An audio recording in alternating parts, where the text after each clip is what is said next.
morning. Morning. Is it morning? It might be afternoon now. It's brunch. It's brunch. That is 11 to 3 p.m. Absolutely. And nothing's better. I love brunch. I haven't had a good brunch in years now. Since when I lived in Plano in my apartment. We'll have to go to Blue Mesa's brunch. They got a good brunch. I could deal with that. I want to brunch. I want to brunch outside. Yeah. Oh. I want like a patio brunch. A nice patio brunch? Yeah.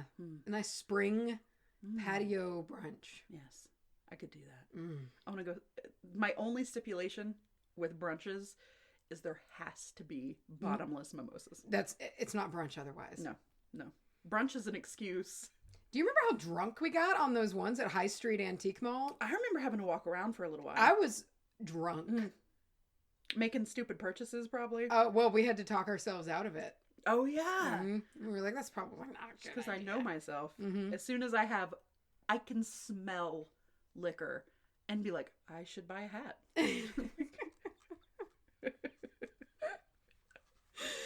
It's dangerous. That's excellent. I bought a hat that day. Maybe that's why that's the first thing that came to mind. So, last night was strange.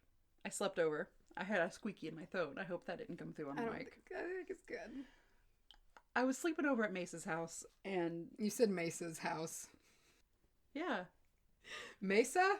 Mace's house. Oh, Mace's. Like Mace's. I heard Mace's house, and I was like... Oh, I got brunch on the brain! I was sleeping here last night, and I woke up in the middle of the night, I guess... You know when you have a weird night and it could be 3 a.m, or it could have been 5 minutes after you fell asleep? Yes. And you don't really remember until the next day? I was hearing the scariest shit. I know I've already told you this, but I want to tell the woobines. It makes me laugh. There's foxes out here because we're in the woods. And that's normal. Whatever. But they were circling the house. Oh, they're everywhere. We have them all over. And they scream. And in my half-awake state, I was putting together these elaborate... stories of what was going on. And sometimes it didn't even sound like a fox. It was like... Oh, yeah. Like one of those. Weird. There's weird, yeah. It's a fox, but it's like a chirpy kind of... Yeah. Like weird got thing a weird to it. cadence that yeah, foxes it's don't. creepy. Yeah. They're creepy. And it was just coming from all angles because I was out in your living room. And it could have been the coyotes, too, because they've been lighting up a lot lately. And it woke me up and it was so haunting because they were all around the house. That's what I heard. And they were howling and like these weird like shrieks, and and then usually the dogs will wake up and Gizzy will howl. She always does.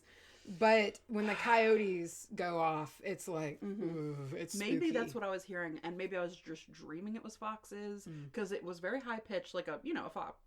Yeah, scream. But there's a window in your living room. There's a window on one side, two side, and then like through the kitchen. So you're surrounded. There's a lot of windows. So I know they weren't probably circling the house in like a formation, but I was dreaming they were, and I started dreaming about them breaking into the house.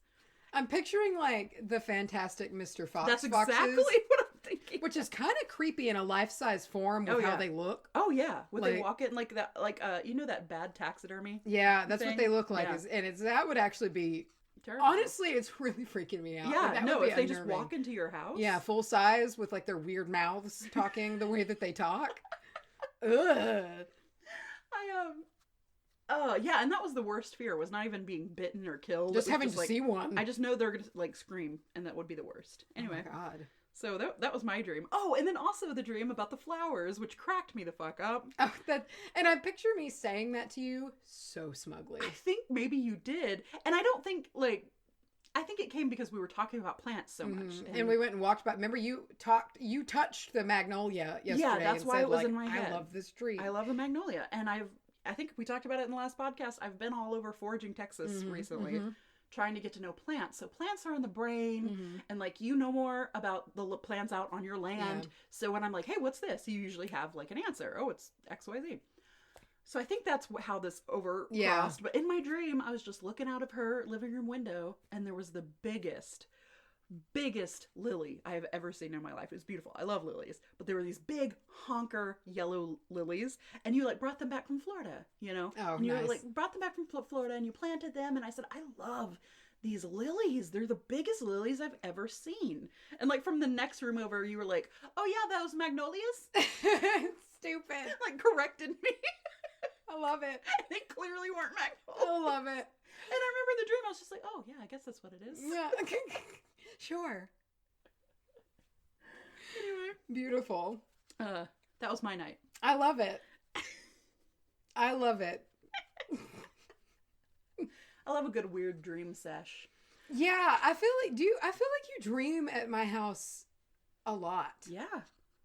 I feel like I might, because I don't necessarily dream a lot, but when I do, they're weird and they're super rememberable. Yeah. Huh. Maybe I just sleep deep here. What time did you go to sleep? I don't know. When did you go to bed?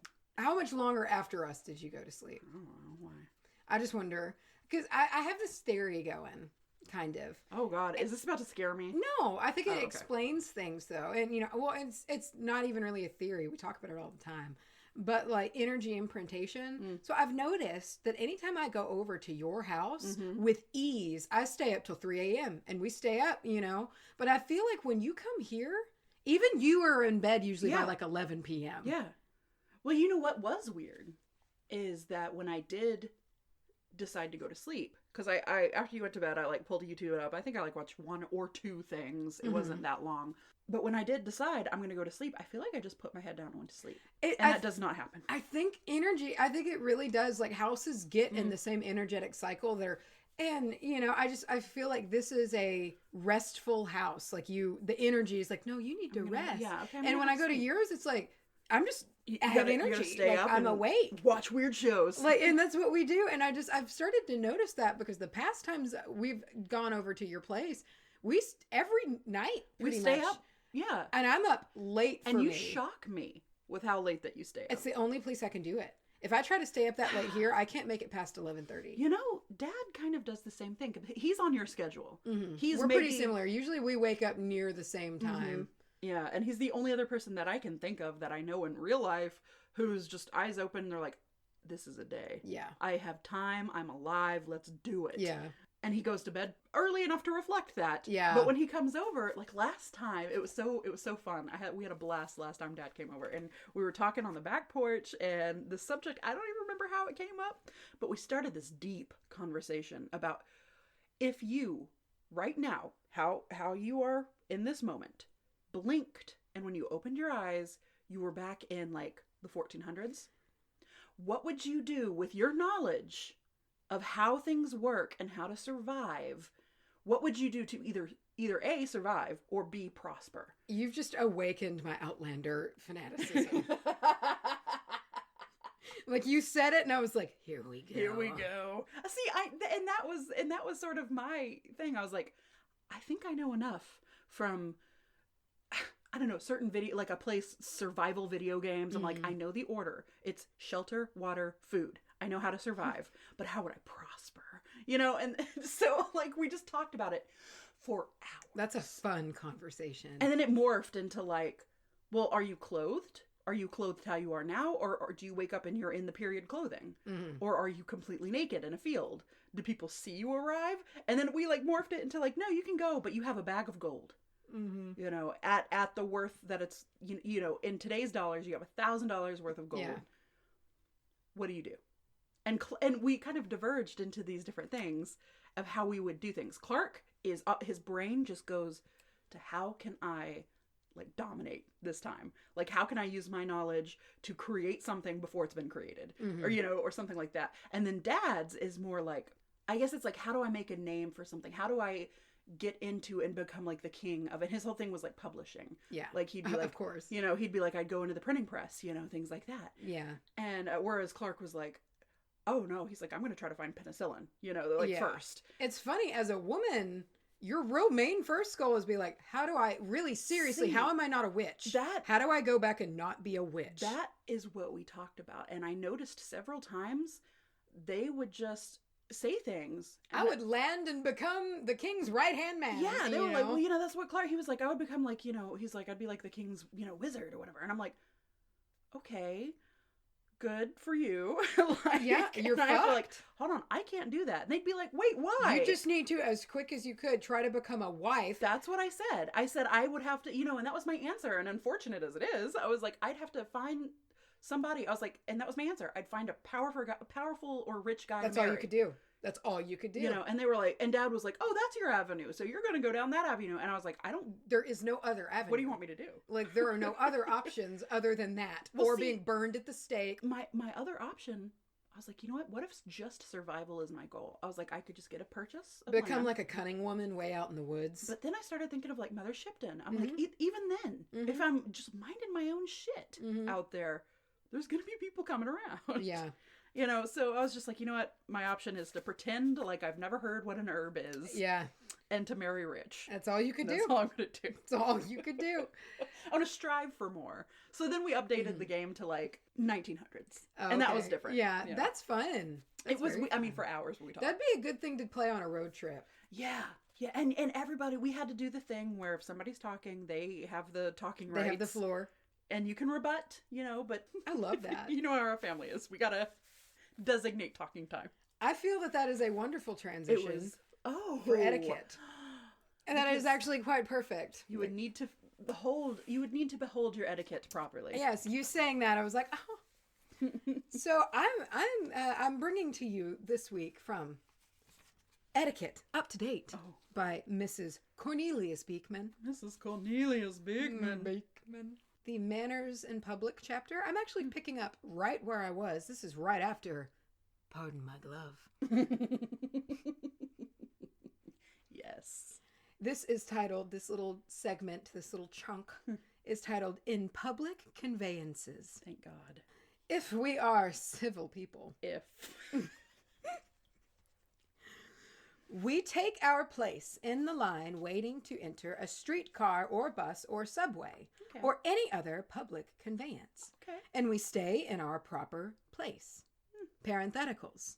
But I admit at once that this is practically impossible during the rush hours in the subways of large cities when the only way we can even get aboard is to jam along or be jammed along with the others in a mad rush towards the door. Close parenthetical. Stay in your place, unless it's a free-for-all. Yeah. Unless it's time everyone knows that you don't. But even in the subways, we can let outcoming passengers get out before we try to squeeze in. Absolutely. If it is at all possible, we should obey the conductor's plea to step to the center of the car, clearing the way for the passengers to enter and leave the car. I like how she phrases it. His plea. His plea. He's down on his knees, like, please God. Stop shoving. As in entering a private car, the woman enters a streetcar or bus first, the man assisting her to enter. In leaving the car, the man precedes her, making way for her and assisting her in getting off. Everybody get out of the way! If, by happy chance, the man offers his seat to a woman, he lifts, not tips, he lifts his hat and says, "Will you take my seat?" I feel like today it's like, here you go. Here, please. Yeah. Will you take my seat? Will you take my seat? And she accepts with a courteous and distinct thank you. Distinct? What the fuck does that mean? Thank you. Oi.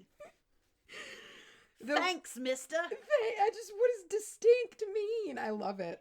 Just if anytime you thank anyone, you must be distinct. And not conspicuous. No, see? How does that make sense? The woman who accepts this courtesy and takes the seat without a gesture or word of thanks is a bore. Whoa. She is not a courteous woman. No. Lowbred. If she is, what is it? If she is a quality woman? If she is a thoughtful woman. And so is the man who does not offer his seat immediately when a woman enters with a baby in her arms or young children or when an elderly woman or a crippled person enters. Jesus. Awful. Or someone with a green eyes or... any non-man, pretty much, or a woman with no kids. Oh. That's not a lady, I think. I don't know. It was a long list. Don't. Someone born on Tuesday. Actually, I gotta know. Who all did she say? So let me see. If it's. And so is the man who enters. When a woman. So, okay. A woman with a baby and young children. When an elderly man. So, just a woman, period, you gotta give your seat to. Right. And old people. And old people. Okay. And cripples. I love how we're still using that word. Yeah, I know. Jesus. Yeah, that's fine. Don't argue about paying the fare. A man, of course, pays a woman's fare when she is his guest.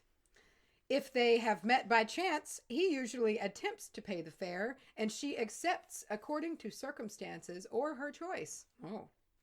If she has her fare ready, the man does not press the point. So I'm getting it would be very easy to bum around.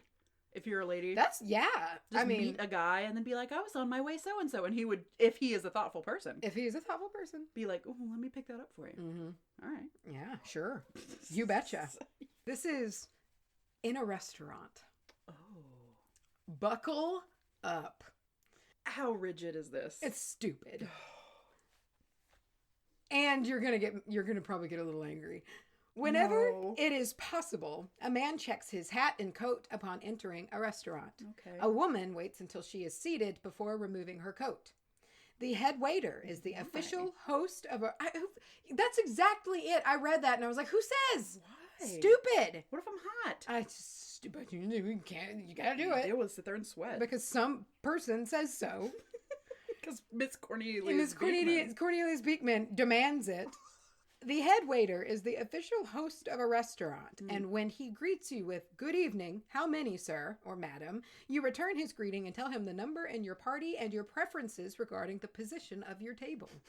If the location you wish is not available, it is best to take the table he suggests, unless perchance you see one you prefer. Okay. The head waiter leads the way, the woman follows, and then the man. If there is no head waiter, the man goes first to find a table. I'll be back. I've got to scavenge for a table.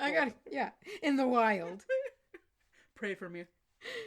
Either the head waiter or the man, if there is no head waiter, pulls out for the woman the chair that obviously...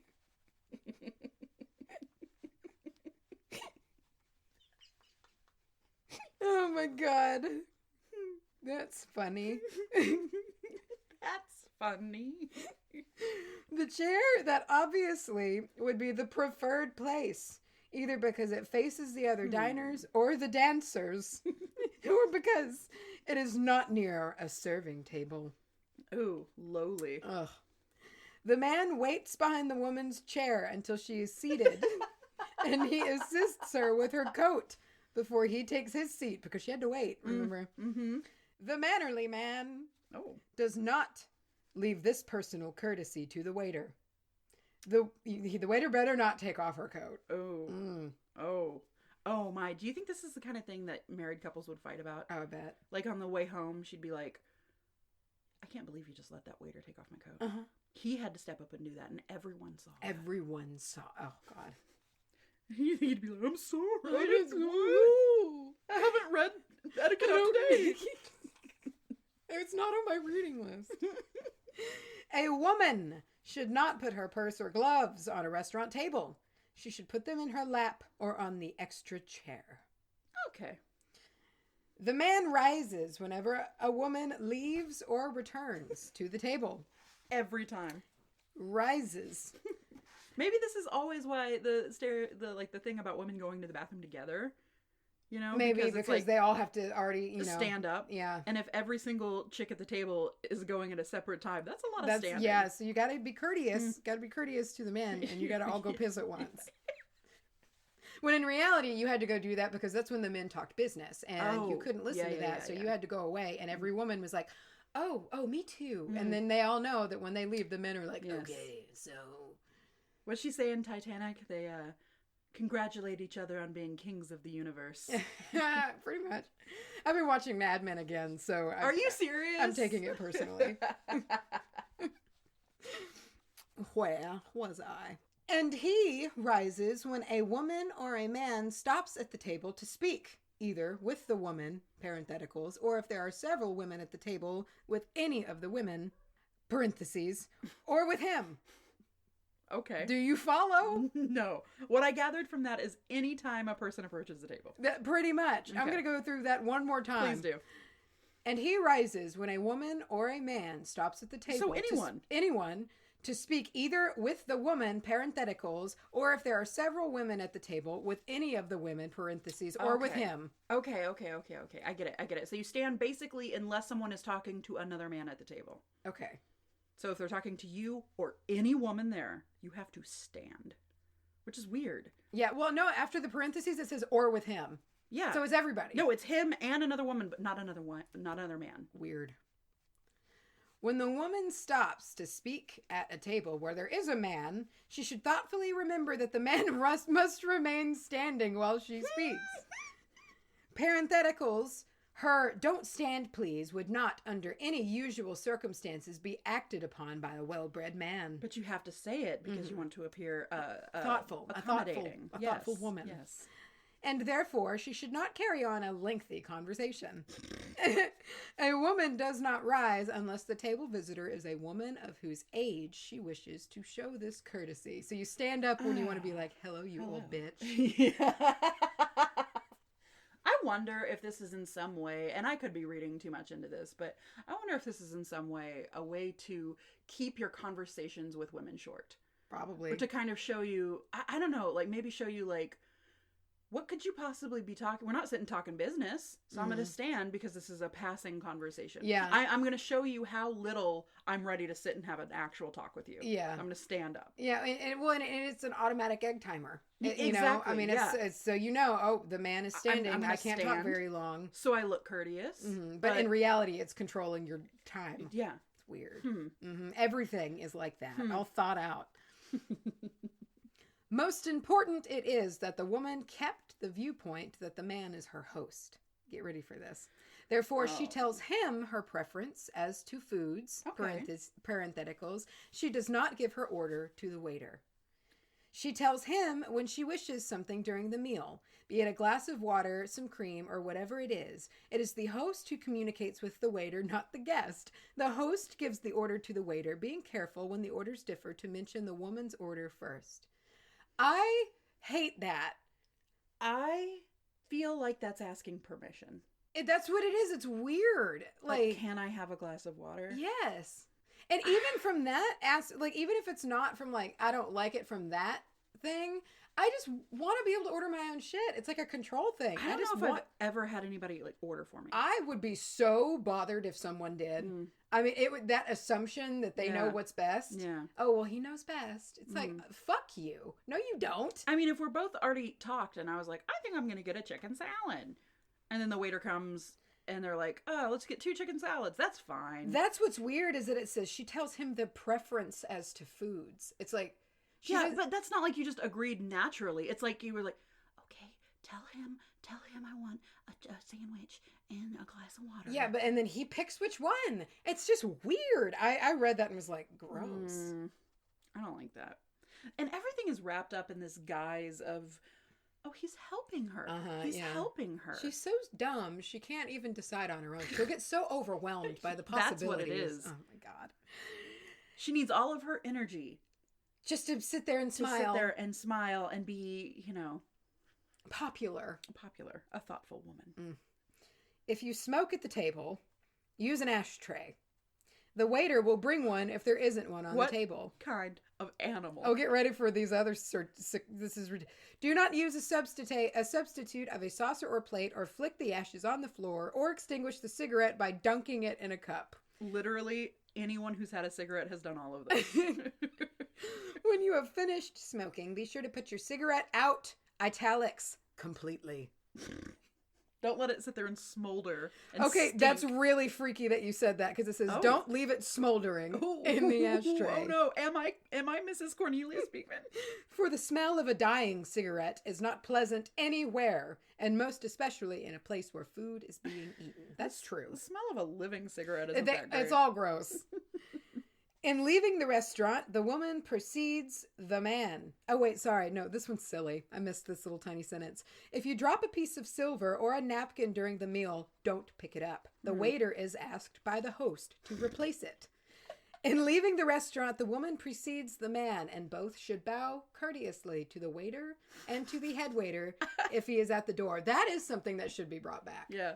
That's kind of nice. I'm also picturing a very dramatic 90-degree deep bow. Yeah. Almost sarcastic.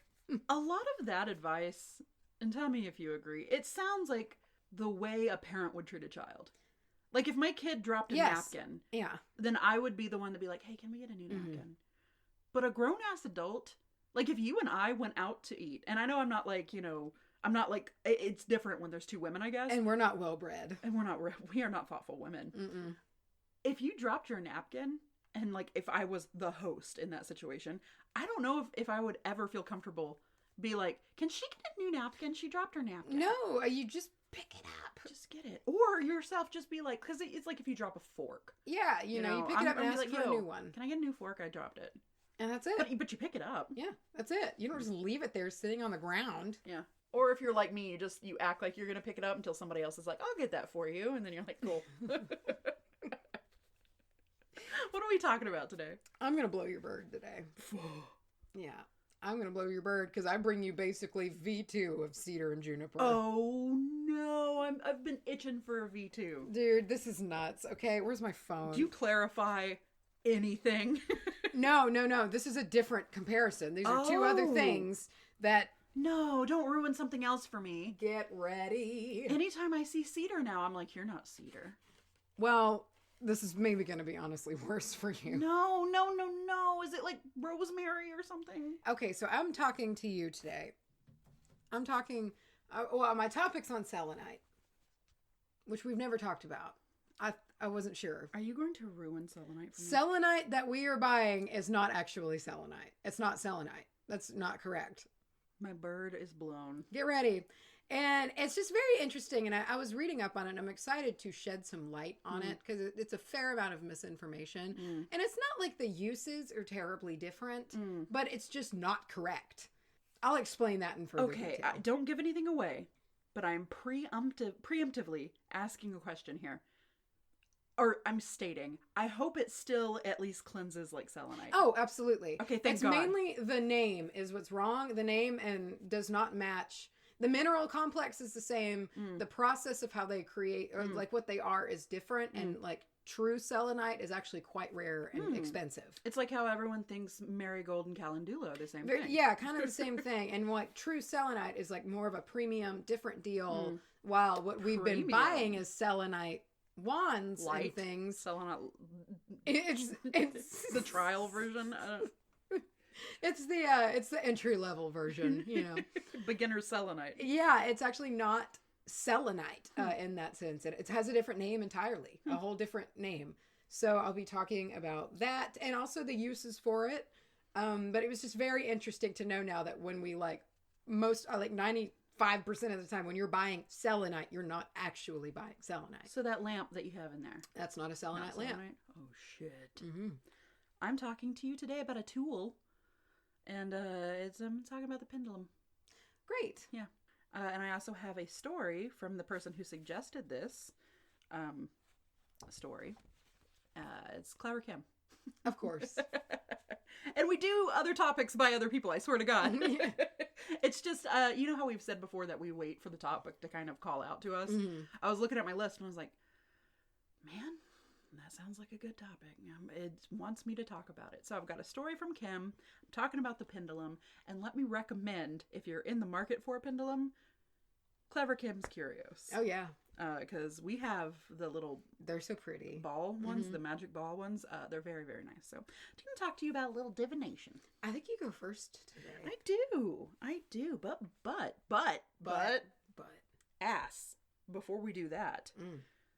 Today's episode, where we disappoint everyone about selenite,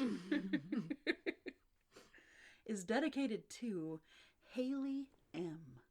And I'm trying to not equate it to Eminem's Haley, because that's the only songs I could think of. Haley M. Every time I Haley, never come the around. words. Turn around. Turn around, Haley. That's my favorite one, is at the very end of the song. Very high pitched.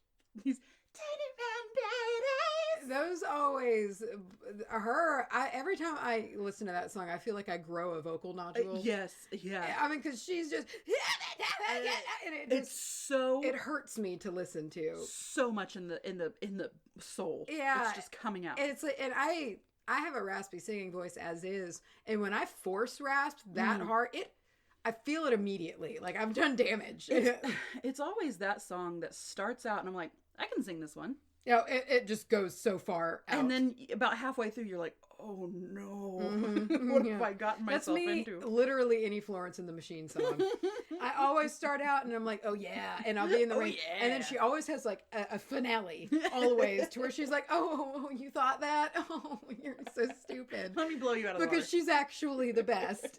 And yeah, it happens every time. I'll be like, oh, I found one. Yes. And then it's just like high pitch, incredible, beautiful, crystal clear notes that you can never hit, and then no you're matter just who sitting you there. are, and you're like, oh god damn it. There's a song called Golden Boy by the Mountain Goats, and it's one of these songs, starts off so timid and so light that it's almost hard to do. It's just, and by the end of it, you're screaming. Those and are you fun. Don't know where the transition happened. But it's just by the end of it, every time, because I give it my all. That's one of those songs that I'm like, yeah, I can hit it, but even hitting it, after it's done, I feel dizzy every time. You're just kind of winded. And you're kind of like, I shouldn't have done that. Yeah. Yeah. I have a few of those, and every time afterwards, I'm just like, and I probably shouldn't sing the rest of the day. I'm seeing those little blue lines, those little spots. Oh, let me tell you about the government.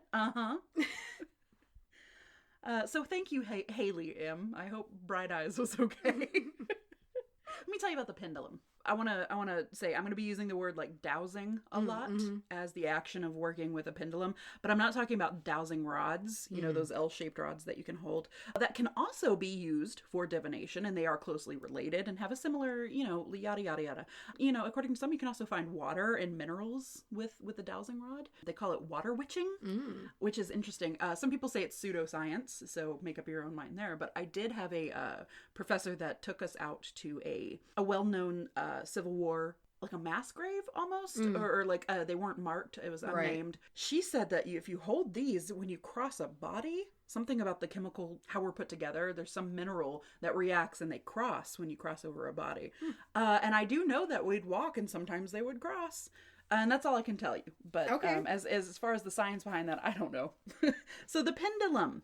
Divining through the pendulum, and we're talking about the swingy thing, while it's traceable throughout time for much longer than 1701, using various names, 1701 is the year when it was popularized due to France outlawing the practice of using dowsing rods. Oh, okay. So when they nixed that kind they had to find an alternative. They had to find something else. So it's a simple tool made from a very short length of chain or string that a crystal or charm or other heavy object is tied to the end of it. It's from the Latin pendulum. Excellent. Which means hanging down. There it is. Sometimes they're so dead on, and sometimes they are the furthest thing. I love it. There's no in between. All right. The word to dow, like dowsing, means to search for something. And a dowser is a person doing the dowsing. Makes sense. Wow. But as an official term, there would be people who was like, I need to get my dowser on this. Oh, interesting. Which we need to bring back. So doing research for this, this was the first time that I saw the concept. We talked about it in the mini ep a little, that there are divination tools better used for certain types of communication. For example, the spirit board is very hands-on, and in a literal sense, you have your hands on it. It makes you very connected physically to our bodies, to the board.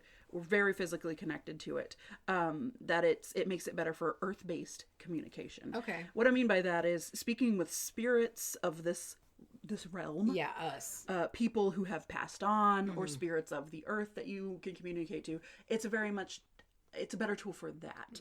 Whereas the pendulum, because it's disconnected from your body, kind of hanging down a little. It's more tuned to higher spirit communication. Cosmic energies and stuff. Yeah. So if you want to talk to, I don't know, maybe you'd call them deities, maybe, or even like the high dead, like the mighty dead that have kind of transcended above. They're no longer like a human spirit. Yeah. I feel like after you've been dead for enough time, you're no longer just like a human spirit walking around. It's like you've become something. Anyway, so whatever you describe as like higher spirit communication.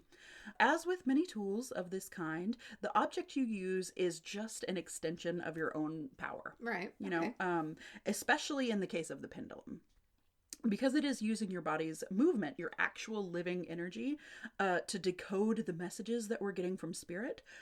I saw that somebody likened it to radio waves. Okay. So the waves are already in the air. They already hold the messages, right? But the radio is simply a tool to decode them. Okay. So in this analogy, your pendulum is the radio, and the messages from spirit are the radio waves. Okay. So you're kind of just, it's like you're getting the message in your head, and subconsciously you're translating it to the pendulum. Okay. Right? It's not necessarily, depending on your train of thought, it's not necessarily like a spirit is kitty batting it around to give you a certain answer. It is very much through your own connection to it.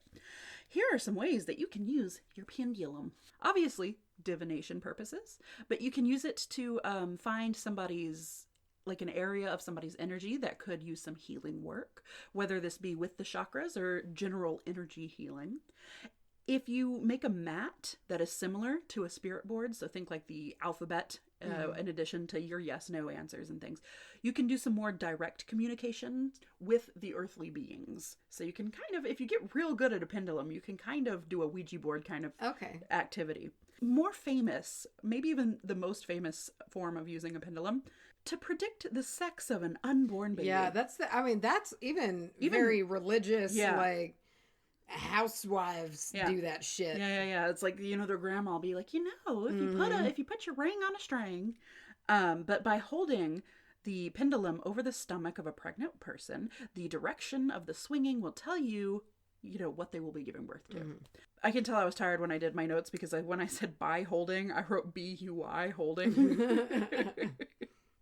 Anyway, and a particularly useful mat that I saw had different areas of study on it. So, such as like the cards or healing, and it was divided into sections, and using your pendulum, it will kind of show you what you should explore next. If you're stuck. A lot of people say, I'm stuck, I don't know what to do next, you know, yada yada. Make you a little mat. If you're good with a pendulum, make a little mat that says, you know, herbs or spirit or what, you know, other witchy shit, you know, maybe it's even like auto detailing, I don't know, it doesn't have to be witchy, but you can get some divine inspiration for what you should do next. The first thing you need is a physical pendulum. Makes sense. For this, you can buy one or even make one yourself. And for this, all you need is some string or a length of chain, something that'll swing, and a crystal works great. It seems like it's a really, really good under the radar tool because you could just have necklace. A crystal in your room. Yeah, it could be something like that. And all you do is you just tie a ribbon or a string to it and then you untie it, and when it's done or whatever, you could just, it's like a plain sight deal to if anybody found it, it's not that big of a deal. And I read that some like persecuted peoples who would practice pendulum, divining through pendulum, when they had to leave quickly or they had to fly into the radar, they would actually wear them as their necklace because you can whip it off and, you know, do it at any time, but otherwise it's just like a necklace that you're wearing. But a few things to keep in mind are, if you do use a crystal or whatever object you use to weigh the string down, the heavy object should be as equal in weight all the way around as to not influence which way it's going to swing. So a pointed crystal, like pointing downward, works better than a lumpy rounded stone. You can also use keys, rings, coins, and I even saw like large chunks of resins or roots. It was pretty cool. Many people choose to wear their choose to wear their pendulum as a necklace, or maybe as a ring, because you can take a ring off and thread it through some string. If you do choose to use a crystal or a stone, quartz is very popular due to its magnifying property. Makes sense. And it always reminds me of that scene in Napoleon Dynamite where he's going to try to travel back in time. Oh my God, I love it. He's like, almost forgot the crystals. Send some in there. If this is your first time using your pendulum, you would like to cleanse it. Mm. You would like to You cleanse would like it. to. Pendulums are highly programmable, if you will. And they need to be cleansed of any of that programming that it has learned, I guess, due to other people using it. Right. More so, in this, it's more important to cleanse like a used pendulum, or if you've changed your practices of how you read it, more so even than like a tarot deck. Mm-hmm. And everybody has their own thoughts of whether you need to cleanse a tarot deck and why and things like that. For cards, I feel like those are truly an extension of insight. Yeah. Whereas the pendulum, since it is moving, and I'll get into why later, but it kind of learns this direction's this direction's that, if you get into that, you know. So at the beginning of your first several sessions with your pendulum, and some choose to do this every time, you'll need to tell the pendulum and the communicating spirits what directions and, you know, how you will divine the movements of the swinging pendulum. So you'll do this by holding your pendulum. I feel like I always say pendulum in a very pendulum. Your pendulum, so that it hangs from your thumb and your forefinger. Begin moving your pendulum in the direction you wish to associate with yes, and you state it aloud. This means yes. Do the same thing with no, maybe, and all of the other directions. Keep it very simple. Just a few options when you're first working with the pendulum. You'll want to do maybe just yes, no, and maybe, or yes, no, maybe, and unknown. Typically, here's the directions. An up and down movement means yes. A side to side, like a left to right movement, means no.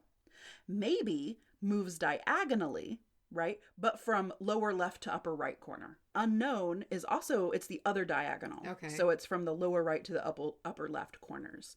And if you are confused by that, because we're not a visual media, you can look up a mat online and they'll usually tell you. And I saw that some people do it in a way that I honestly think I might prefer. You hold your pendulum and you ask aloud, show me yes. Okay. Show me no. That makes sense. And as you get those answers, you can, you know, put it down, mark the direction, you know, pick it back up, give it a second and say, show me no. After some time and after the repetitive and consistent using of these directions, and along with you bonding with your pendulum and the spirits that you use to connect with it, it's going to kind of learn these directions. It'll become more fluid to be like, yeah, that's a yes, and this is a no. And you kind of get, like anything else, you pick it up and you'll be able to not have to sit with it as long. And you don't have to use a pendulum mat, but they can be super helpful. So you can learn. You can even make one yourself. A piece of paper that you just write the words on can do. Once you have set your directions, hold the pendulum as still as you can. Do your best to not move it in any certain directions. And this is huge with a pendulum. This can be super hard, especially because as humans, we have very deep and intense desires about things. And that can influence the swing. I feel like even subconsciously. Absolutely. Yeah. And some people say that through that subconscious movement is a form of getting your answer. Yeah. However, if you yourself are subconsciously moving it because you really want the, you know, does this person, do they have feelings for me? And you really want that answer to be yes. You know, maybe subconsciously you realize you're making that pendulum swing up and down through like minute little movements, you know, and it'll give you an incorrect reading. You will, however, typically know, I think, I hold this belief that you will know when you have done as such, like from a gut feeling. It's like cheating on a test. Yes. You can choose to believe it, but you know. There's a part of you that knows that you fucking did that. You can, if you're feeling confused about it or if you're feeling too close to the situation, you can always ask the spirit something like, am I able to get an unbiased answer to this question right now? Or am I allowed to ask this question right now? And kind of get a clarifier, much as you would pull a clarifying tarot card, you know, or you would clarify any other sort of divination. With this, your clarifier is basically, can I ask this? Am I too hot? Am I too close to the situation? But at this point, everything falling in line, you ask your question. Begin with easy softball questions at first until you're more confident to move to something more hard-hitting. Or you could even add more answers to your mat, such as probably yes, or probably no, or this is not for you to know right now. Or there's a big one out there called don't want to answer. It's usually shortened to like DWTA or something, but it's like, oh, I don't want to answer that for you. I don't want to answer that. Once you have asked your question, clear your mind or concentrate on just your question with no answer in mind. And then when the pendulum, when you feel it and your fingers kind of find its rhythm, look at it and you have your answer. It can be helpful to not look at it when you're very first starting. It's a little buffer against those biased answers. If your pendulum stays motionless, you can give it a little tap on the table, just kind of knock it against the table or even push it, but try to push it, try to give it a tap so it doesn't start out in one of your answers. Swinging, yeah. As I stated earlier, you can use the pendulum for detecting areas that may need a little bit of work energetically on someone's body. The difference here is that when you're divining and trying to decode these spirit messages, you're holding it with your giving hand. Typically, that is your right hand, because there's this theory that we receive energy through our left and we put it out through our right. So if we're getting these messages in our brains, we're putting that energy out through our right hand into the pendulum so it can swing. However, when you're trying to decode something or when you're trying to receive it, if you hold it in your left hand, it's almost like that pendulum is finding the spot, giving you your answer, and then you're taking that into the brain, right? So keep that in mind. Typically, your receiving hand is your left hand. When you do this, you have your subject lie down and you'll hold the pendulum over them and move across the body to find energy centers that may be blocked or have something going on. This doesn't necessarily have to be chakras. I have a little bit from an article that I'm going to read and it says chakras, but feel free to replace that with energy center or something else if you don't naturally work with the chakras. But Anna Ozturk, I almost had another Toby Magnum moment. AnnaOzturk.com has this to say: decoding where energetic healing is needed.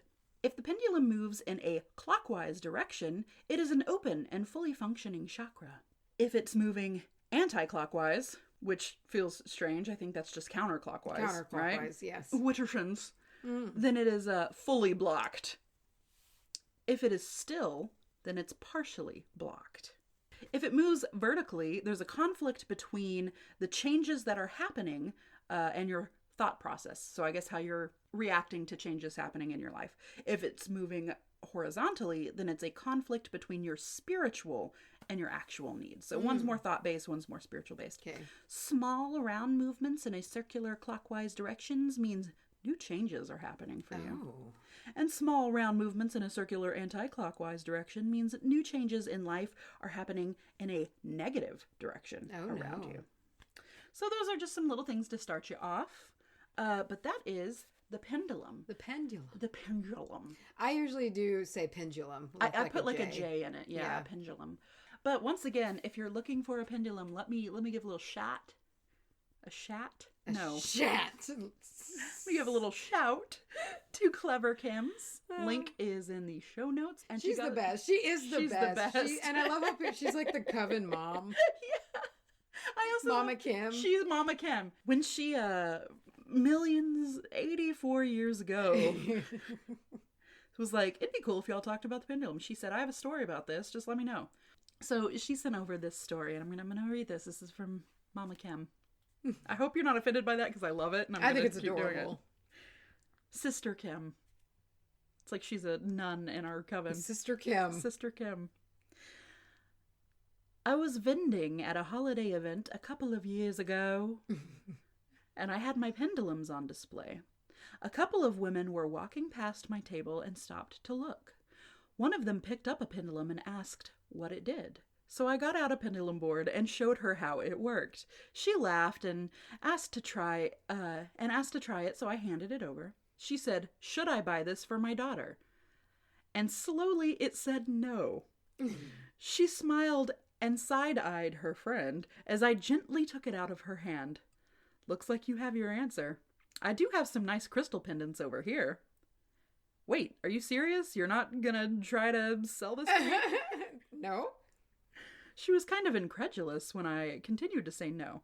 But I'm not trying to take on that debt of selling that thing to her after it said it didn't want to go. That was pretty much the last time I worked with pendulums or most any kind of divination, although I will pull a card or two, and I still do dragon hoard me some pretty tarot and oracle decks. I figured that in one way or another, the universe will tell me if I need to know something. I don't need to give the naughties an avenue to mess with me any more than they already have. I'm kind of in that camp. Yeah. Divination, I'm just not a divination witch. No. I'm good. Diviner. I'm good with my runes when it's time, like when we all get together and, read for each other, that's different. That's when I can do it. But on my own, it's just not what I do. A part of your practice. I don't think about doing it. I just think divining is so much broader than we give it recognition of being. I think when we think divining, we're like, oh, I have to read cards or use the pendulum or use the spirit board. Could do it anywhere, anytime. Yeah. Divining is, and my absolute favorite, as I have come to learn, way to divine is fire gazing. It's my favorite way. It is the most powerful for me. Yeah, I get the strongest, most clear cut, and I get very visual. Yeah, I do too. Representation. So there's something about it. Mm-hmm. And you get it, and it's almost like having a memory when it happens. It's like, ooh. Or like in That's So Raven when it zooms into her eyeballs. That's what it's like. All right. Macy, how has your mental health been lately? You always got to be staying on top of that mental health. You always got to track down that mental health. Put it in a chokehold. And stay on top of it.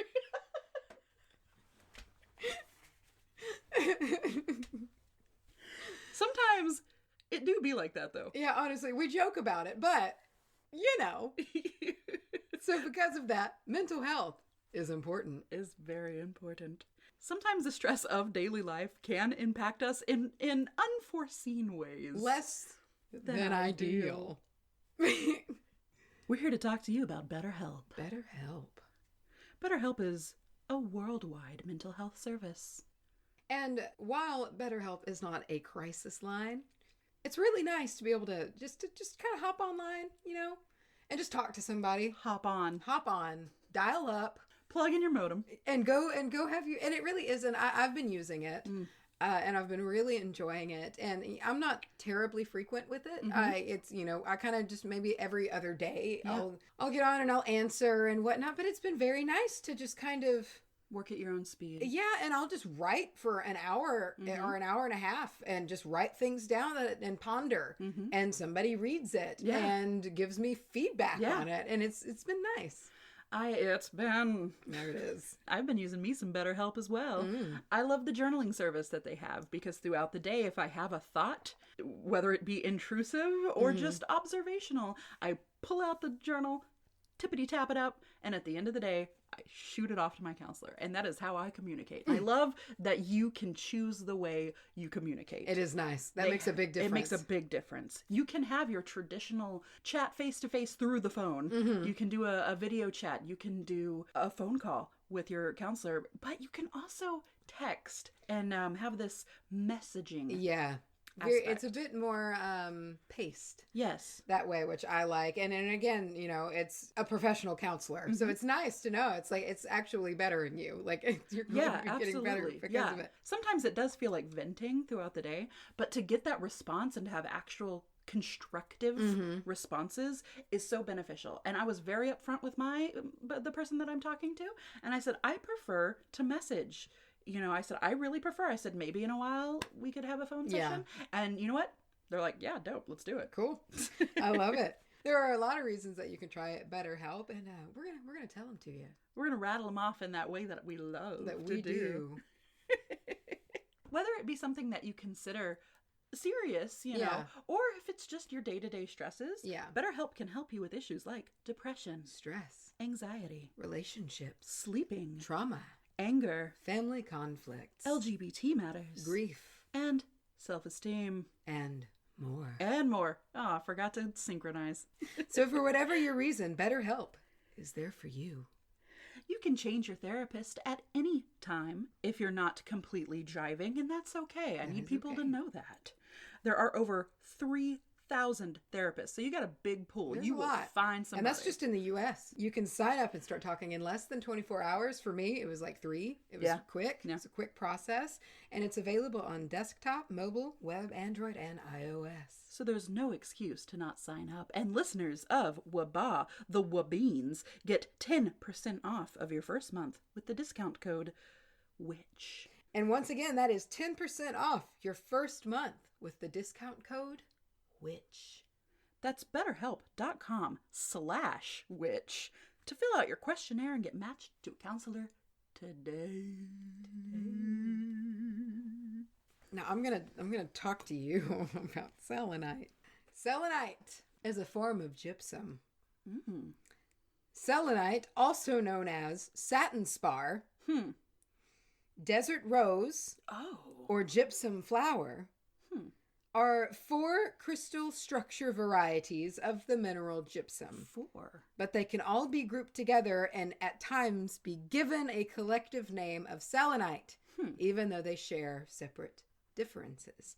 Desert rose you've seen before. It's so cool. It looks like you can eat it.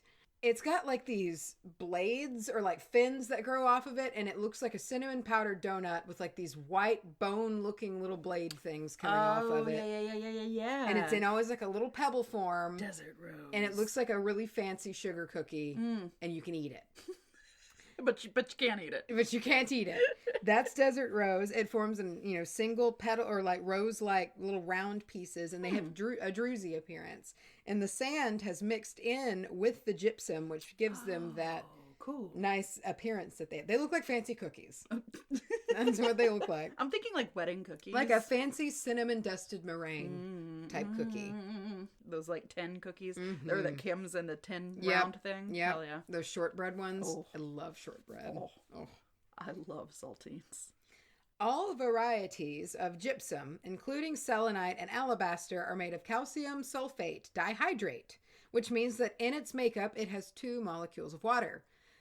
Which you can actually gather from the chemical formula. You ready? C, lowercase a, capital S-O, lowercase or like underscore 4, then 2 H2O. So there's the 2 H2O molecules. You can see it. I wonder there. if that is what makes it melt so easily when you put it in water. Yes. So I'll get to that. Oh, sorry. So distinguishing selenite from satin spar is actually quite important because satin spar is exclusively what everyone is buying is selenite. So every piece of selenite, like the one you've got in there and the little towers all and everything. satin spar. Satin spar. And that's the actual name. It is satin spar. My world is rocked. Whoa! No. So selenite grows in clear formations, often with no imperfections, meaning it's crystal clear. It's like glass. It's perfect. And it is. And selenite also grows in like more sheet-like fashions called windows, window panes, or plates. I like plates. And that I know a plate of selenite. Satin spar grows in long formations and is fibrous, with the vertical fibers being clearly visible running down the length of the crystal. And it has a more prismatic appearance, making it opaque, how we see it, and chatoyant. That tiger's eye kind of sheen to it. You made that word up. Chatoyant. Because it's more fibrous, satin spar has, there it is, has chatoyancy, which is that cat's eye sheen that happens when you turn it from side to side, leading to the satin in the name. It has that like satin look to it. Those are my favorite. Was it also Moonstone that also had a similar like structure? Yeah, there was one I think that maybe Malachite. I don't think it was Malachite, but those are my favorite ones that you can turn. And I love it. See movement. Yeah, it's kind of like that opalescence too. So that means that if you have a selenite wand, it is not actually selenite. It is satin spar. You're breaking my heart. It's still gypsum, but it's not selenite. It's satin spar. You're breaking my heart. It's important to note that because while it is the same mineral, the crystalline structure is different from true selenite, as well as desert rose and gypsum flower, which is badass, and it grows out of the sides of caves and looks like flowers. It's cool as hell. I was looking at it like, whoa.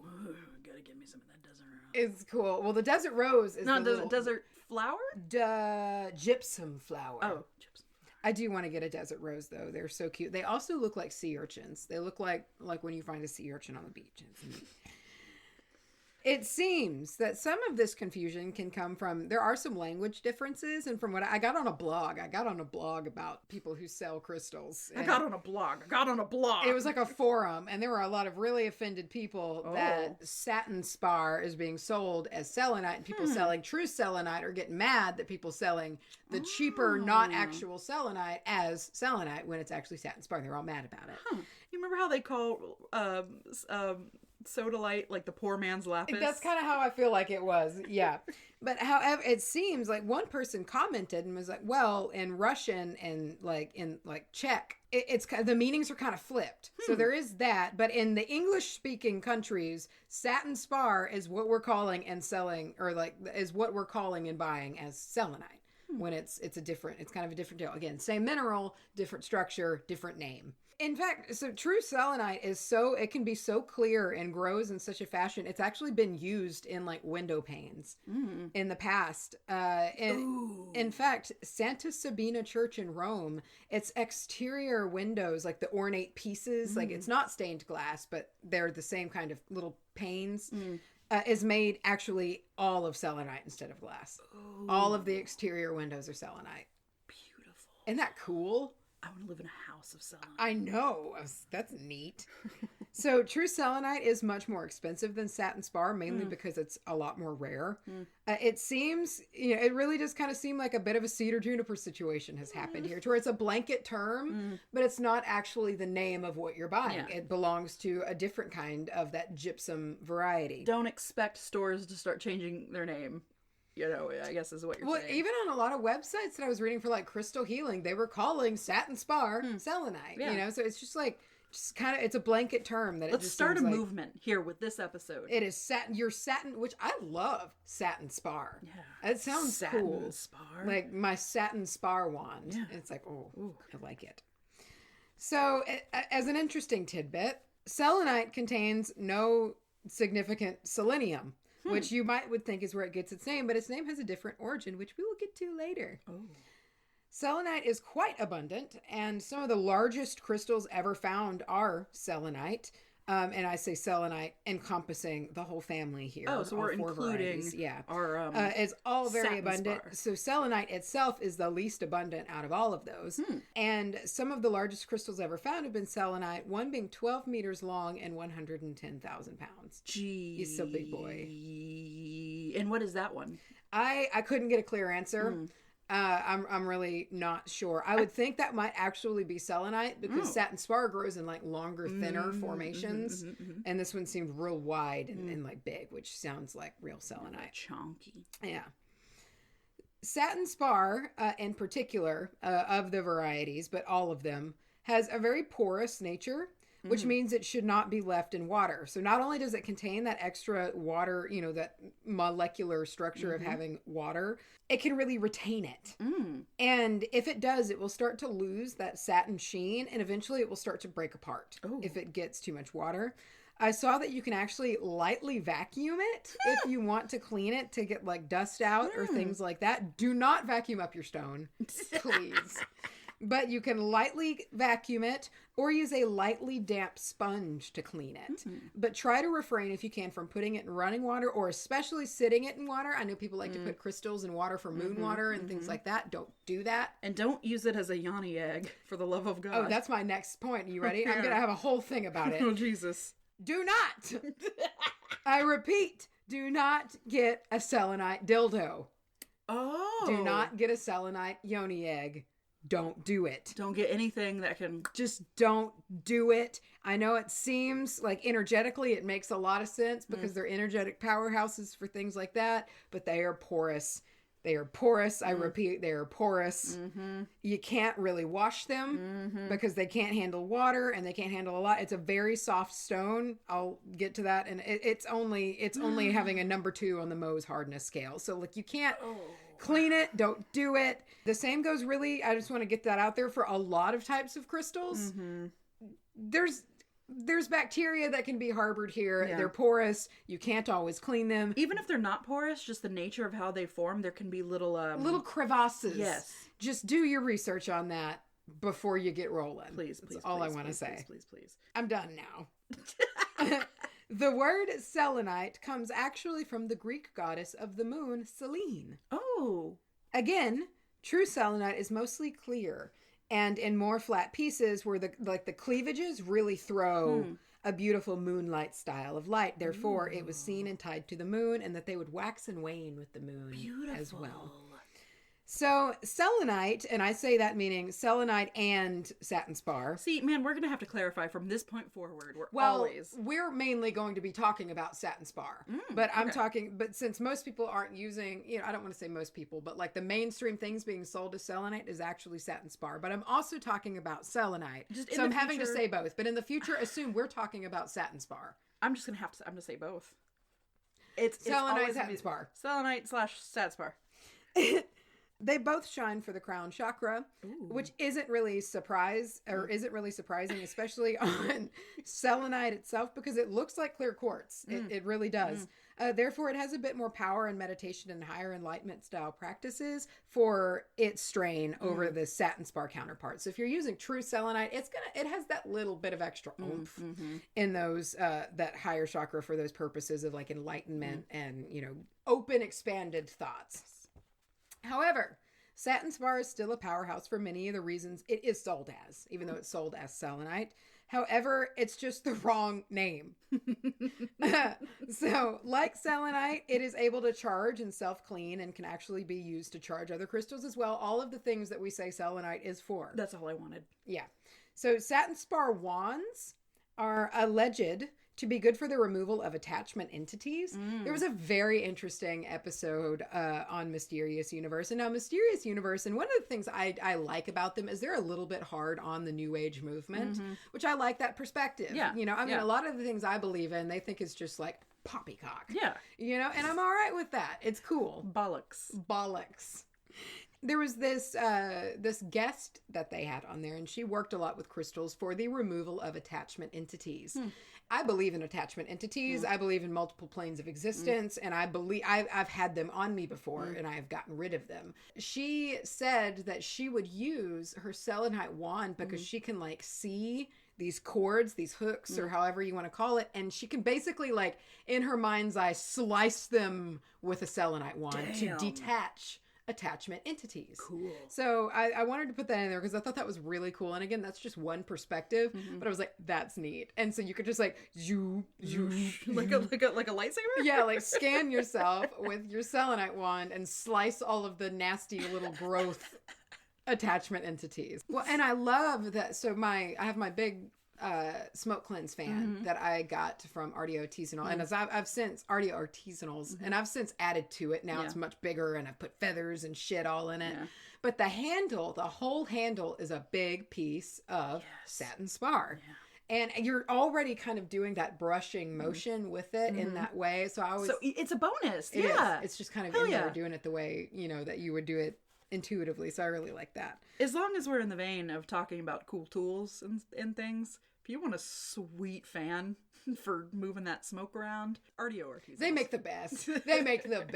They're so, when you're doing it, it's like when you hear a big hawk flying and you hear the flap, it's like that, and it's great. You could get corners, and that's nice. And I'm weird about the space above my cabinets, because I have about 1.5 feet space from them.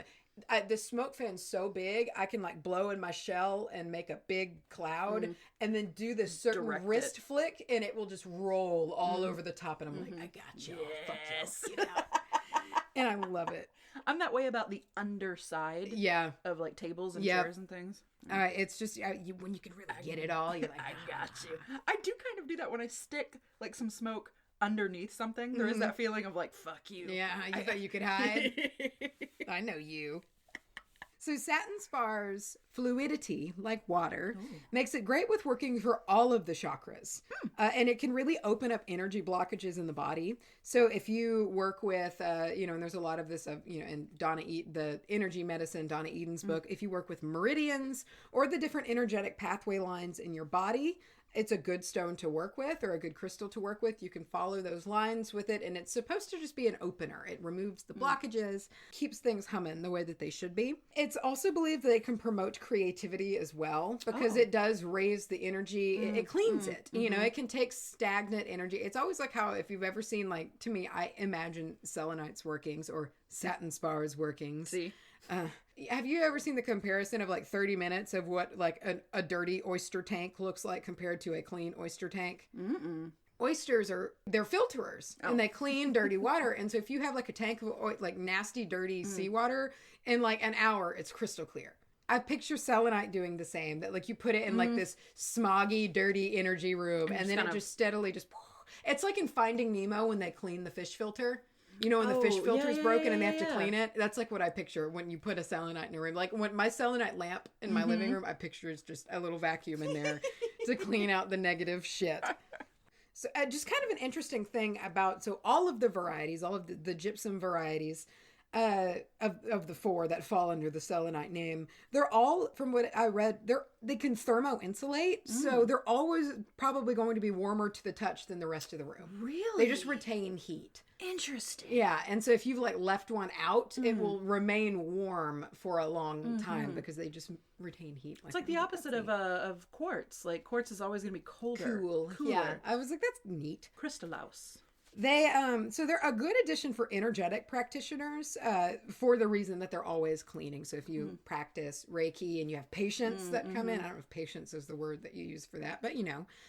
It's nice to have a big chunk of it in the room because it's always, you know, people have their own emotions and imprint them everywhere they go.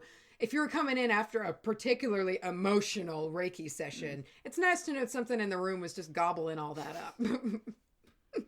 Because of this alignment ability that it has, the energetic alignment, many people find selenite to be a very calming stone. I agree with that. It's just a friend, you know. Having one in the room or even gridding the room with them, as some people choose to do, can really elevate the energy in the space. Because of selenite and satin spar's abilities in the higher chakras, they're also a great addition in or like, not in, but on or around your yoga mat. No, not in. Don't just stab your yoga mat with it. To help bring clarity and mental focus during a practice. If your energy or the energy in your home has become lethargic, satin spar or selenite, probably satin spar is what you will have, are great to include in your practice to clean the energy out. It's a time of spring cleaning right now, so if you don't have one, maybe get you one, and if you do have one, maybe dust it off. Vacuum it up. And it's a good little addition in these efforts. It's really affordable. At least satin spar is. Selenite, you're going to pay more money for. Yeah. And a very easily available crystal. I mean, you can get selenite towers in TJ Maxx.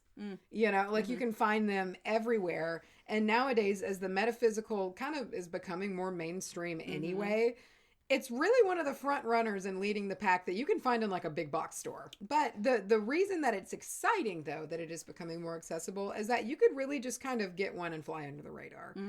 You know, if they're just starting to become a very decorative thing that you have, you could put one in your room and do a lot of witchcraft with a tower of satin spar. You can do a lot. I was waiting for you to say selenite and I was going to jump in with the satin spar. Trying to better myself. And it's important to note that the availability doesn't negate the power of it. It's a very powerful substance. For the budding, like the closeted witch or the budding witch, it's a great place to start. It's easy to get. It's very cheap. If you're starting to work energetically with yourself or your space, there you go. You know, and you can have it and it's not super, ooh, what is that? You know, if it's in your room. Like a big orb of obsidian. Yeah, or a big pentagram wall tapestry or something. You know, it's a bit more discreet. It's not conspicuous. I feel personally attacked with that one. Oh yeah, you have yours. Forgot about that. Big pentagram wall tapestry. I love that wall hanging. You know, when you said it feels like a buddy, or I don't know how you phrased it, but that's how I heard it. I do have my selenite wand, and it is probably, I was sitting here thinking about it, it's probably the one that I've attached the most personality to. Because I do, while I'll fucking talk to my stones. Yeah, sure, you know? It's normal. That's the one that I just feel is the most human, I guess. So that's interesting that's a part of it. It's nice when these things line up. And you go, maybe I'm not full of shit. But that's all I have for you on satin spar, because that's what almost all of y'all listening have. Took the wind out of my sails. I did. So you have your giant piece of satin spar, right? Big long wand of satin spar. Yeah. And you might think that, you know what, I have this big pot of review footage and I could probably stir it with this satin spar. See, I almost did it. And I'm here to tell you, you can't do that. You can't do that because don't do it. That satin spar is going to soak up that review footage so fast that it will lose its shine and fall apart. And look, we need all the review footage we can get. We need all of the review footage, and you don't want to ruin your tools, so don't do it. A nice bean-soaked selenite wand. You mean review footage soaked? I definitely don't mean beans. So I have a review footage snippet for you right now. Give it to me. Mm-hmm. And it's titled "It's Like I Know Them." Oh. By Hell Rowan. Oh, I like that. Yeah. Charlie and Macy are so goddamn sweet and funny. Oh. And I always have interesting topics. My Aquarius came out. Mm-hmm. They are an absolute joy to listen to. Oh. I can't stress enough how fun and lovely they are. Did they say so goddamn sweet? Goddamn sweet and funny. I love a good GD bomb. I do too. That was one of the better GD bombs I've heard. I liked it. Well Thank placed. You. Well placed. Hellraiser? What? Hell Rowan. Hellraiser. That's much better than Hellraiser. I love that. So let's talk about this summer. Listen, we were talking about it earlier today. Can we talk about this summer? I'm so ready. It seems like something that's going to happen in another realm. It's fictional. Yeah. And I had a moment today, like, because I put that video up, my Sean James medley video, which he liked. And your eyes. I just have to say, which he liked. He liked.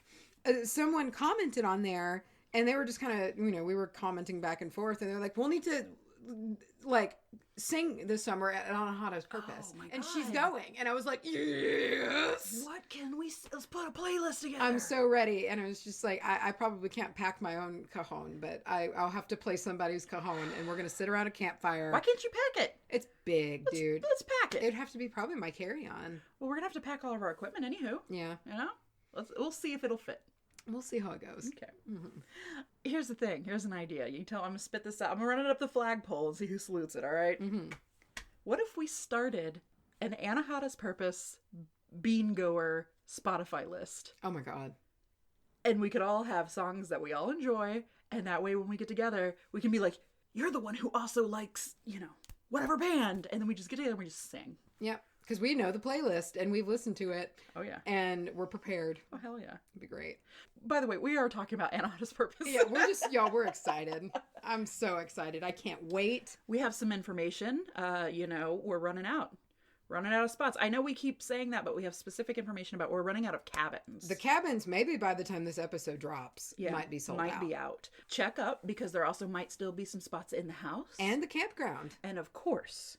you can bring a tent. That campground, I feel like I'm going to wander over there every night because I love campgrounds and just wander around. And that's what I can't wait. I picture it in my head, dude. I picture this beautiful, it's like 7:30 or 8, twilight summer night in this rolling green hill paradise, just walking. Summer night. Oh, I love Glenn Campbell. I love Glenn Campbell. And can you just imagine, like, walking from tent to tent and just talking to people and then putting your feet in the spring-fed pool and walking through the trees and then into the cabin village, the bean can where all of the beans are. This is what I'm excited for. When everybody starts going to bed, we're going to have our own little, like, sleepover area. Oh, my God. And there's a few people in cabins who aren't in the Wabine army. Oh, y'all get ready. Buckle up. Okay, so, they're going to not know what's happening. We need y'all to sing the praises and do some conversion out there. They will be Wabines by the time. They will be Wabines. Or they will just be like, I never want to see those people again. Who are these just crazy people?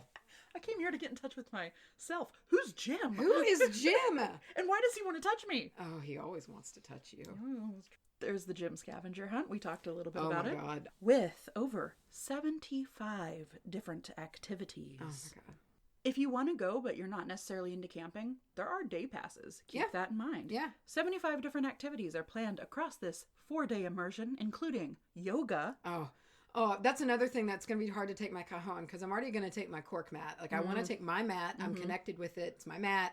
And it's big. And so it's just like, I can't take my mat and my cajon. Every time you say mat, I'm just thinking, and I had my mat.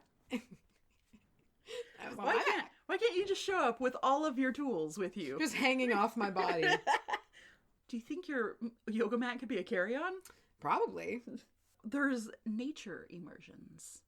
Wonderful live music. I can't wait to jam. Oh my God. Adventure activities, which I'm not sure what that means, but I'm going to spend all day just lost in the woods, and I'll wander back at home like a dog in the afternoon. We'll start to smell food and come home.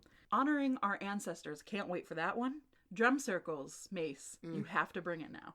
There's drum circles.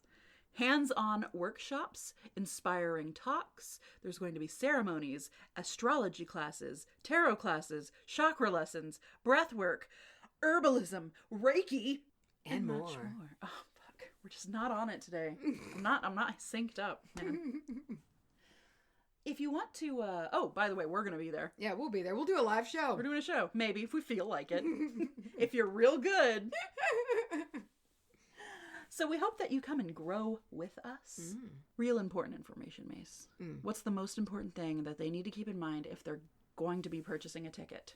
When you purchase your tickets for Anahata's Purpose, please use the code WITCHBITCHRETREAT. WITCHBITCHRETREAT. That's right? WITCHBITCHRETREAT. Yeah. Use the code WITCHBITCHRETREAT. That's really helpful. That lets people know kind of what camp literally you're in. Yeah. And the organizers are putting Wabines together. Yes. So use that code and you also get $10 off your ticket. That's helpful. Bonus. That is much nice. An extra $10 in your pocket can go a long way towards snacks. Oh, you got to get the snacks. Because I imagine these Wabines, more than anyone else, are going to be having some snacks. We're going to be snacky folk. Get more info at anahataspurpose.com. The link is in the show notes, but that's also ANAHATASPURPOSE.com. That reminds me.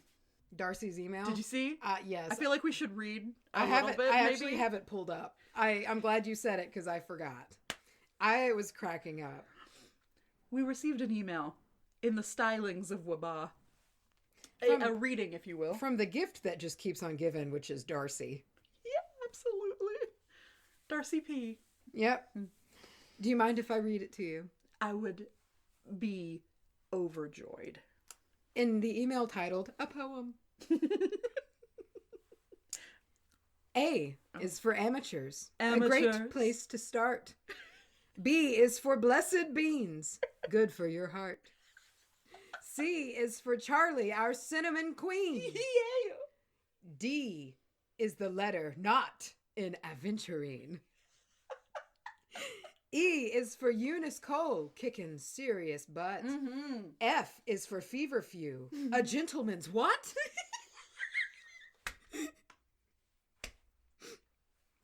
G is a much honored god or goddess. H is for Howlite, which eliminates stress.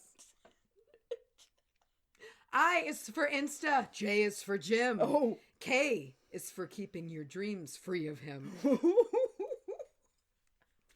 L is for Lavender, calming the crowd. M is for Macy, naked and proud. That's true.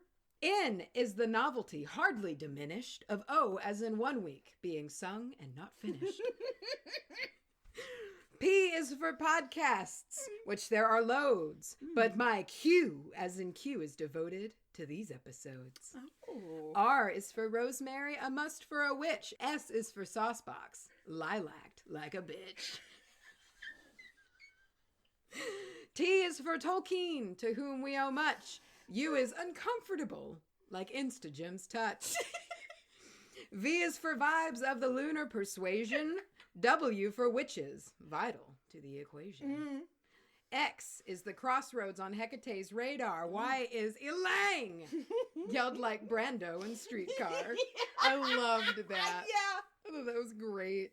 Z is our last letter left to deploy. Of course, it's Zach Bagans, our favorite fuck boy. Thank you, Darcy, for that. Thank you. Excellent wordplay. Excellent wordplay. excellent incorporation of Jim. Oh my gosh. I have not until I read that noticed that I and J were right next to each other. I didn't either. Holy shit. Wow. Wow. You know, quiz me on those socials? You ready for socials? Because I always quiz you, We and do. I act so smug. We have an Advertise cast. We do. What is it? Advertise. Advertise. And I'm done. Advertisecast.com/The Witch Bitch Amateur Hour? You're correct. Hell yeah. We have a Patreon.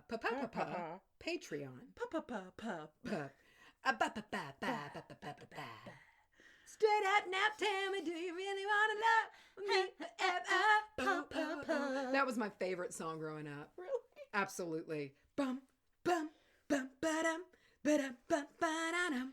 What's our Patreon? Oh, I'm sorry. I forget that I'm not on the receiving end here. Patreon.com/The Witch Bitch Amateur Hour. Patreon.com/WBAHpodcast. Yeah. That's one L. One L for me. You didn't know. Yep, I didn't know. We have a Facebook where you can come eat with us. At Witch Amateur Hour. Wow.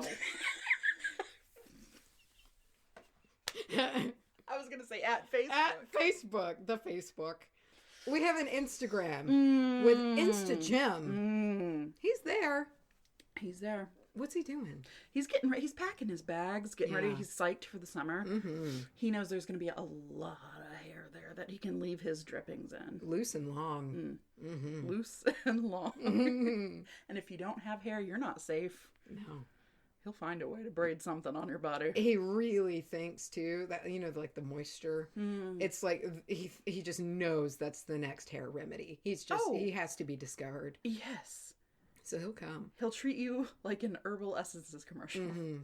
And he will pat your bald head and coat it with the moist. Oh. You'll wake up and you'll be like, I got the moist.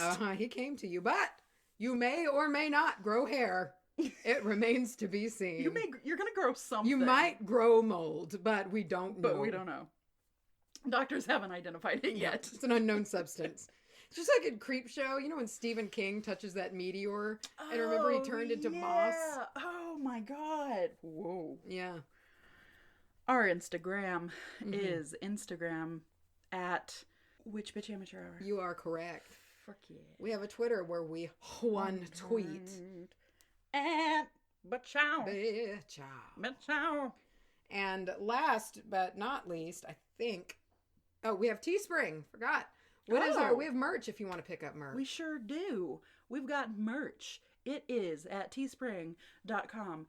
I don't know. I think the Witch Bitch Amateur. Just search the Witch Bitch Amateur Hour. Yeah, that It'll one pop right is up. not so much an address. Just use the search function. There it is. That's the one. Let me Google that for you. We have personal Instagrams if you want to follow them and say hello. Hello. At YCharlieY. Yes. And at Macy Anise. Not to be confused with mayonnaise. Or, you know what? Fuck it. Follow mayonnaise too. I confuse it with mayonnaise all the time. And someone wrote me and was like, or like commented and was like, I saw your name as mayonnaise. And I was just like, I know. You can't not. It just, I do it all the time. I see it and it looks like mayonnaise. Mayonnaise. Which I hate. Well, thank you for instilling that in me. I will never forget it. You'll see it now. I mean, I already follow you on Instagram, but if I forget, you follow if me I get on mad Instagram? at you, if I get mad at you, and I unfollow you, I'll know how to come get back. Mm-hmm. Thank you. Think there's ever going to be drama? We should unfollow each other from time to time to see if anybody picks up on it. See if anyone notices. Our very important and very complicated and very professional email. What is it? wbahpodcast@gmail.com. That's it. We did it. We're done. We're done. We're definitely not forgetting a little shit that shouldn't be named. Oh! See, I was. She's forgettable. She's forgettable. Well, she's forgettable. She got lilac. Of course she's forgettable. Oh, the magic is already working on us. P.O. Box 865, Canton, Texas 75103. That's it. You got it. Little bitch. Very nice. It's going to be it's like Voldemort. I'm not speaking her name. You do not speak her name. Not going to speak her name today. She's must not be named. She's not better yet. She's still soul searching. Coping. You think Jim ever visits her and he's like, it's okay, I'm misunderstood too. I feel like she is too good for him. I feel like he'll come and try to visit her and talk she to yells her, at him. and she'll be like, "Ew, get away!" No, I don't like that. It's like that Nicki Minaj line: "Couple wet wipes, case a bum try to touch me." Ew. That's her reaction. Yeah. Which, honestly, wise. I mean, it would probably be good to have some wet wipes if Jim's around. You know, yeah. Thank you. You're welcome. We should end all our podcasts with like a firm handshake. Thank you. It was great. Nice talking with you. Great to see you today. Goodbye.